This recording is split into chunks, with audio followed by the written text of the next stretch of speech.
Hi friends, good morning. இன்னைக்கு morning பார்த்தீங்கன்னா நம்ம எங்கே வந்திருக்கோம்னு பார்த்தீங்கன்னா நம்ம பண்ணையில் இல்லை. பண்ணைக்கு வந்துட்டு இன்னைக்கு கொஞ்சம் புது வரவு வரப்போகுது. ஸோ அவங்கள வந்துட்டு கலெக்ட் பண்ணுறதுக்கோசரம் நம்ம வந்துட்டு சீல்நாயக்கம்பட்டி பைபாஸில் வந்து உட்காந்துட்ருக்குறோம். மார்னிங்கே எல்லாம் கிளம்பி வந்துட்டோம். எல்லோரும் வந்துட்டு லைனாக உட்காந்துட்டு அருணும் நேரமாக ஃபார்ம்லேருந்து வந்துட்டு நானும் இவரும் வந்துட்டு ஸ்பாட்டுக்கு போயிட்டோம். இவங்களை வந்துட்டு ஃபோட்டோக்கு பார்க்க சொன்னால் யாரும் பார்க்க மாட்டுறாங்க வீடியோக்கு. அப்புறம் கூப்பிட்டு காமிச்சு அதுக்கப்புறமேட்டா எல்லாம் வந்துட்டு எடுத்துட்டு கிளம்ப ஆரம்பித்தோம். ஸோ ரொம்ப நேரம் வெயிட் பண்ணதுக்கப்புறம் தான் வந்துட்டு எங்களுக்கு வண்டி வந்ததுக்கப்புறம் நம்ம வந்துட்டு நம்மளோட ஆடு குட்டிகள் எல்லாத்தையும் வந்துட்டு நம்ம டெம்போவில் நம்ம ஏற்ற ஆரம்பித்தோம். இவர் பார்த்தீங்கன்னா அழகா ஸ்டைலாக வாங்க, பொறுமையாக வாங்க, அதுக்கப்புறம் நாங்கள் எடுத்து தரோன்ட்டாரு. நாங்கள் வந்துட்டு கயிறெல்லாம் அப்புறம் டெம்போக்கெல்லாம் போட்டோம். ஏன்னா குட்டிங்க கொஞ்சம் எல்லாம் இருந்ததா வெளியில் குதிச்சிருமோன்னு பயம் வந்துடுச்சு. இல்லாட்டினா முன்னாடியே ப்ரிப்பேர் ஆகியிருந்திருக்கும். ஒன்றா வந்துட்டு எடுத்துட ஆரம்பித்தோம். இவங்க 2 பேரும் பார்த்தீங்கன்னா ரொம்ப பால் குட்டிங்க, நம்ம பால் குடிக்க வைக்கணும். இவங்க தாய் வந்துட்டு இறந்துட்டாங்க. ஸோ நம்ம வந்து குட்டியை வந்துட்டு வாங்கிக்கிட்டோம். சரி, நம்மக்கிட்ட இப்போ ஆடு இருக்கிறதுனால ஆட்டுலேருந்து நம்ம பால் குடிக்க வச்சுக்கலான்னுக்கோசரம். அதுக்கப்புறம் ஒவ்வொன்றா பெரிய ஆடுங்கனால ஒவ்வொன்றா வந்துட்டு எடுக்க முடியாது. அந்த வண்டியாக ஒட்டி ரிவேஸ் விட்டு நிறுத்தி அப்படியே அந்த வண்டியிலேருந்து இந்த வண்டிக்கு நம்ம அப்படியே மாற்றிக்கிட்டோம் ஒவ்வொன்றா.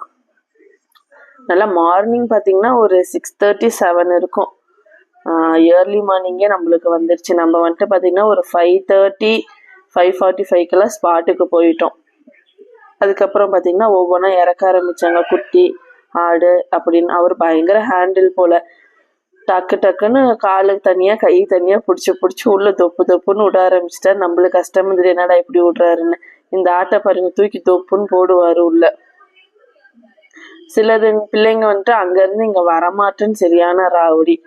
அப்புறம் இவங்க பிள்ளைங்களை முதல்ல இழுத்துட்டு இது பண்ணி நம்ம சேஃபாக இருக்கணும். ஏன்னா நம்ம இங்கேருந்து இன்னும் ஒரு 20 கிலோமீட்டர்ஸ் போகணும். ஸோ நம்மளுக்கு சேஃபாக இருக்கணும்னுக்கோசரம் வந்துட்டு கயிறு நம்ம எடுத்துகிட்டு போயிருந்தோம்.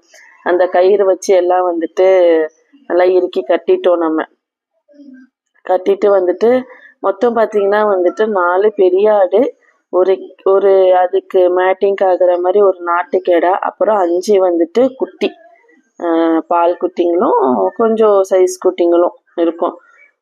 தாயோட தான் வாங்கியிருந்தோம். அந்த 2 பால் குட்டிக்கு மட்டும்தான் இல்லை. நெக்ஸ்ட் பார்த்தீங்கன்னா நம்ம கிளம்ப ஆரம்பிச்சிட்டோம். எல்லாமே நம்மளதெல்லாம் ஏற்றிட்டு நம்ம இப்போ கிளம்புறோம். கிளம்பி நாங்களும் வந்துட்டு டவுன் வந்துட்டோம். ஃபார்முக்கு வந்துட்டு வண்டி எடுத்துகிட்டு போயிட்டார் அவர். அதுக்கப்புறம் நம்ம ஃபார்மில் போய் தான் பார்த்தோம். சரியான அட்டகாசம், அவ்வளோ அட்டகாசம் ஃபார்மில் வந்து பார்க்குறப்ப எல்லாம் சேர்ந்துக்கிட்டு. ஆல்ரெடி இங்கே நம்மளது இருக்குது. எல்லாம் என் ஃப்ரெண்ட்ஸ் பிடிச்சிக்கிட்டு பயங்கர ஆட்டம். இவரும் நம்மளுக்கு பாய் சொல்லிட்டு கிளம்பிட்டாரு, நம்மளும் பாய் சொல்லிட்டு கிளம்பிட்டோம்.